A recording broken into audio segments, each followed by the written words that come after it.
আজ আমি তোমাদের সাথে শেয়ার করতে চলেছি সুজি আর আলু দিয়ে মাত্র 10 মিনিটে ভীষণই টেস্টি আর হেলথি নাস্তা। তাহলে চলো রেসিপি শুরু করি।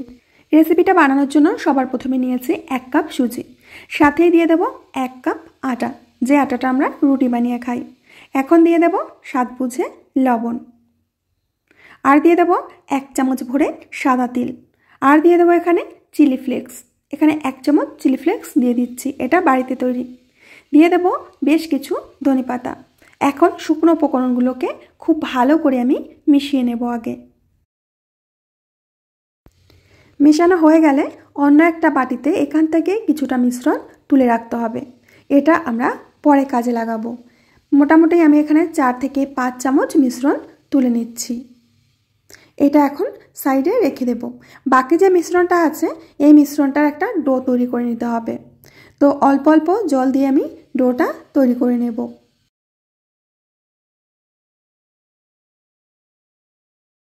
যেহেতু আমাদের ডোয়ের মধ্যে সুজি রয়েছে, সুজি কিন্তু অনেকটাই ফুলে যাবে পরে, তো ডোটা প্রথম দিকে একটু সফট থাকলে পরে ঠিক হয়ে পড়বে। তো খুব ভালো করে আমি ডোটা মেখে নিয়েছি, দেখতে পাচ্ছ সফটই আছে। এখন এই ডোটাকে রেস্টে রেখে দেব 10 মিনিটের জন্য, আর এই 10 মিনিটের মধ্যেই আমাদের ডোটা একেবারে সেট হয়ে পড়বে।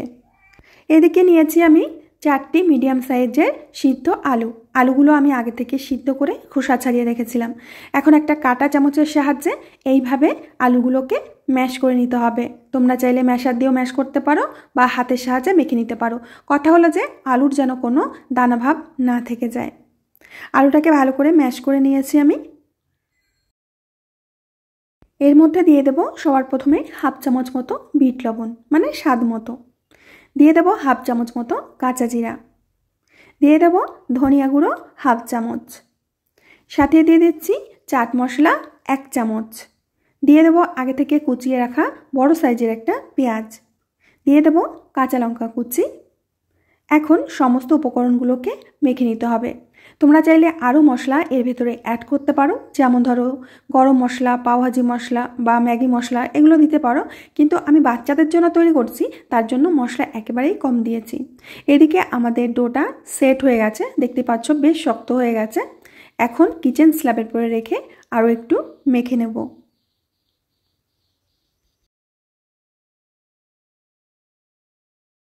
এখন এই ডোটাকে আমি 2 ভাগে ভাগ করে নিচ্ছি। এখান থেকে একটা ভাগ নিয়ে আমি বড় সাইজের একটা রুটি বেলে নেব। বন্ধুরা, যদি বাড়িতে হঠাৎ করে অতিথি চলে আসে তো ঝটপট করে তোমরা এই রেসিপিটা বানিয়ে ফেলতে পারবে, যদি ঘরে সিদ্ধ আলু থেকে থাকে। আর 2-1 সময় স্ন্যাক্স খেতে ইচ্ছে করে, তো তখনও তোমরা এই রেসিপিটা বানিয়ে ফেলতে পারবে। তো বন্ধুরা, দেখতে পাচ্ছ বড় সাইজের একটা রুটি বেলে নিয়েছি। এখন এই রুটির উপরে আমরা যে আলুটা মেখে রেখেছিলাম সেই আলু অল্প অল্প করে দিয়ে দেব। ভীষণ ইজি একটা রেসিপি, আর ঝটপটও তৈরি হয়ে যায়, খেতেও ভীষণ টেস্ট লাগে। তোমরা অবশ্যই একবার বাড়িতে ট্রাই করবে। এখন কাঁটা চামচ দিয়ে পুরো রুটিটার মধ্যে এই আলু মাখাটা এইভাবে ছড়িয়ে দিতে হবে।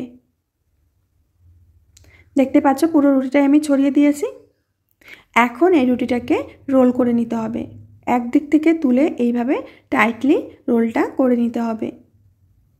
বন্ধুরা, রেসিপি দেখে যদি ভালো লাগে প্লিজ একটা লাইক করবে, ছোট করে কমেন্ট করবে, আর খুব ভালো লাগলে বন্ধুদের সাথে শেয়ার করবে। তো আমি এখানে রোলটা করে নিয়েছি বন্ধুরা, দেখতেই পাচ্ছ। এবার এই রোলটাকে কেটে নিতে হবে। বেশ পাতলা পাতলা করে আমি রোলটাকে এইভাবে কেটে নিচ্ছি। বেশি মোটা করলে আবার ভাজতে অসুবিধা হবে, এর জন্য পাতলা পাতলা করে আমি পিসগুলো করে নিচ্ছি। এখান থেকে একটা করে তুলতে হবে আর শেপটা ঠিক করে নিতে হবে, দেখতে পাচ্ছ। তো একে একে প্রত্যেকটা আমি একটা প্লেটের মধ্যে তুলে নিচ্ছি।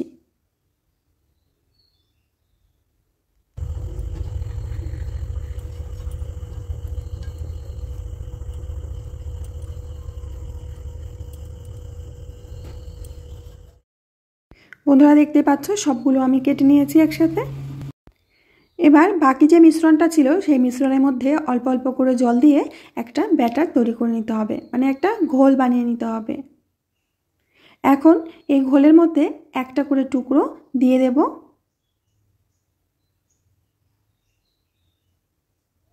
এবার এপাশ ওপাশ করে ব্যাটারটা লাগিয়ে নিতে হবে।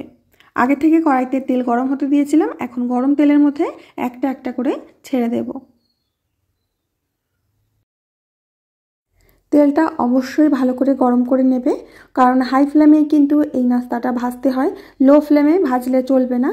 তার জন্য এটা হাই ফ্লেমে ভেজে নিতে হবে, আর ভাজতেও খুব বেশি একটা সময় লাগে না। একটা পাশ হয়ে গেলে আমি এইভাবে উল্টে দিচ্ছি।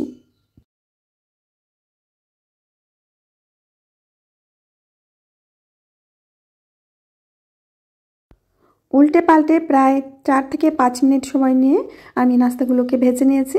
এখন তেল থেকে তুলে নেব, আর এইগুলো একেবারেই মুচমুচে হয়ে গেছে। তো বন্ধুরা, বাড়িতে যদি অতিথি আসে ঝটপট করে তোমরা বানিয়ে নিতে পারবে এই রেসিপিটি মাত্র 10 মিনিটের মধ্যে। দেখতে পাচ্ছ এটা দেখতে কতটা লোভনীয় হয়েছে। তো আমার প্রিয় বন্ধুরা, আমি আজ এখানেই বিদায় নেব। আবার আসবো নতুন রেসিপি নিয়ে। ততক্ষণের জন্য সবাই ভালো থেকো, সুস্থ থেকো, সকলকে সুস্থ রেখো। কমেন্টে কিন্তু অবশ্যই জানিও যে আজকের রেসিপিটা তোমাদের কেমন লেগেছে।